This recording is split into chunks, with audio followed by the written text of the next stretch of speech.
ఉమ్మడి ఖమ్మం జిల్లాలో ఏద్రాపురం మున్సిపాలిటీ నూతనంగా ఏర్పడింది. 22వ వార్డు కాంగ్రెస్ అభ్యర్థిగా సోమ వెంకటరెడ్డి పోటీ చేస్తున్నారు. ఆయన గెలుపును ఆకాంక్షిస్తూ కార్యకర్తలు భారీ ఎత్తున ఇంటింటి ప్రచారం నిర్వహించారు. తనను అత్యధిక మెజారిటీతో గెలిపిస్తే మంత్రి పొంగులేటి శ్రీనివాసరెడ్డి అండతో 22వ డివిజన్ను అన్ని రకాలుగా అభివృద్ధి చేస్తారని హామీ ఇచ్చారు. సీసీ రోడ్లు, డ్రైనేజీలు, పార్కులు ఏర్పాటు చేసి ప్రజలు ప్రశాంత ఆహ్లాదకరమైన వాతావరణంలో జీవించేందుకు కృషి చేస్తారని తెలిపారు. అమూల్యమైన ఓటు హస్తం గుర్తుపై వేసి గెలిపించారని కోరుతున్న వెంకటరెడ్డితో మా ప్రతినిధి హరీష్ ఫేస్ టు ఫేస్. నూతనంగా ఏర్పడిన ఎదులాపురం మున్సిపాలిటీలో కాంగ్రెస్ పార్టీ విస్తృత ప్రచారం చేస్తుంది. కాంగ్రెస్ పార్టీ 22వ వార్డు అభ్యర్థి సోము వెంకటరెడ్డి మనతో ఉన్నారు. వారి ప్రచారం ఎలా కొనసాగుతుందో వారిని అడిగి తెలుసుకుందాం. సార్ చెప్పండి, మీ ప్రచారం ఎలా కొనసాగుతుంది?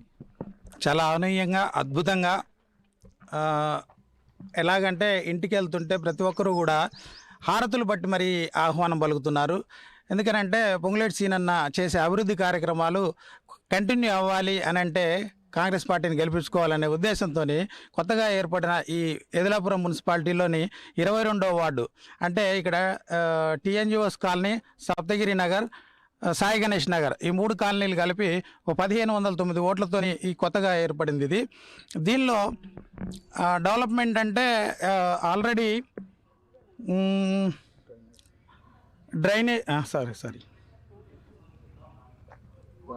షిరిడి సాయి నగర్ పార్కు మరియు వాకింగ్ ట్రాక్ నిర్మాణము, అసౌకర్యంగా ఉన్న కరెంటు స్తంభాలను పునరుద్ధరించే కార్యక్రమము, ప్రాథమిక ఆరోగ్య కేంద్రం ఏర్పాటు, అర్హులైన పేదలందరికీ పథకాలు అందేలా కృషి, 22వ వార్డు పరిధిలో శాంతి భద్రతల పరిరక్షణ కోసం సీసీ కెమెరాలతో నిఘా ఏర్పాటు, 22వ వార్డులోని కాలనీల్లోని శానిటేషన్, పారిశుద్ధ్య పనులపై నిరంతర పర్యవేక్షణ, బైపాస్ రోడ్డు నందు ప్రమాదాల నివారణ కొరకు నాయుడుపేట జంక్షన్ నుండి కరుణగిరి వరకు డివైడర్ అండ్ సెంట్రల్ లైటింగ్ ఏర్పాటు కోసం సీనన్న అండతో అవన్నీ కూడా అవుతున్నాయి ఆల్రెడీ. ఇక ముందు ఇంకా చాలా డెవలప్మెంట్స్ అంటే ఒక సుందరమైన కాలనీలుగా తీర్చిదిద్దే దాంట్లో మేము ప్రజలందరి సహకారంతో కృషి చేస్తామని చెప్పి నేను ప్రమాణం చేస్తున్నాను. గతంలో ఈ కాలనీలలో ప్రైవేట్గా ఉన్న అంటే ప్రైవేట్గా కొన్ని ఒక కమిటీలుగా ఏర్పడి చాలా డెవలప్మెంట్ చేసుకున్నారు. కానీ ఇంకా చేయాల్సింది చాలా ఉంది. దాన్ని కంటిన్యూ చేయాలంటే గవర్నమెంట్ సపోర్ట్ కావాలి, నిధులు కావాలి. అయితే ఈ కొత్తగా ఏర్పడిన మున్సిపాలిటీలో నిధులు చాలా తీసుకొచ్చే దాంట్లో పొంగులేటి సీనన్న ఆశీస్సులతోని నేను తీసుకొస్తానని చెప్పి నేను ఇక్కడ ఉన్న ప్రజలందరికీ కూడా ప్రమాణం చేస్తున్నాను. అలాగే ప్రధాన సమస్యలే ఉన్నాయంటారు?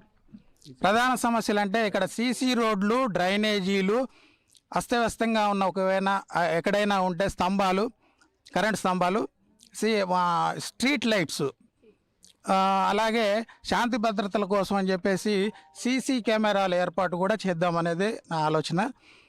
ఇంకా అట్లానే ఇంకా పెద్దగా అంటే ఇంకేం లేవు పెద్ద సమస్యలు. కానీ ఏ ఉన్నా కానీ చేసే దాంట్లో నేనైతే ముందుంటా. సేవా దృక్పథంతో నేను ఈ రాజకీయాల్లోకి రావడం జరిగింది. కేవలం సేవ చేద్దామనే ఉద్దేశంతో మాత్రమే. నేను ఆల్రెడీ చాలా సేవా కార్యక్రమాల్లో పాల్గొనేవాడిని.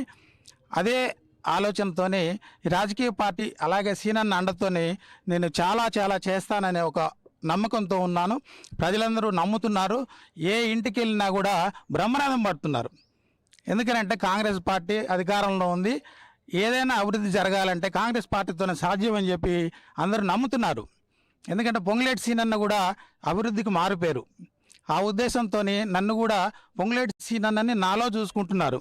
ప్రతి ఒక్క ఓటరు కూడా రండి మా ఇంటికి అని చెప్పేసి హారతులు పడుతున్నారు. అఖండమైన మెజారిటీతో గెలుస్తానని నమ్మకం నాకుంది. ప్రజలందరి విజయం ఇది. 3 కాలనీలు కలిపి వాళ్ళ విజయం ఇది. ఎందుకనంటే డెవలప్మెంట్ అనేది అట్లా ఆల్రెడీ ఈ 2 ఇయర్స్లో గవర్నమెంట్ వచ్చిన కాడి నుంచి కొన్ని సీసీ రోడ్లు వేయడం జరిగింది. కానీ ఇంకా చాలా ఉన్నాయి. అవన్నీ కూడా కంప్లీట్ చేసి వీళ్ళకి కానుకగా ఇస్తామని చెప్పేసి ప్రమాణం చేస్తున్నాను. మంత్రి పొంగులేటి శ్రీనివాసరెడ్డి గారి అండతో అనేక అభివృద్ధి కార్యక్రమాలు చేపట్టి ఈ కాలనీలను అన్ని రకాలుగా అభివృద్ధి చేస్తానని 22వ వార్డుకు అష్టంగుర్తు నుంచి పోటీ చేస్తున్న సోము వెంకటరెడ్డి గారు చెప్తున్నారు.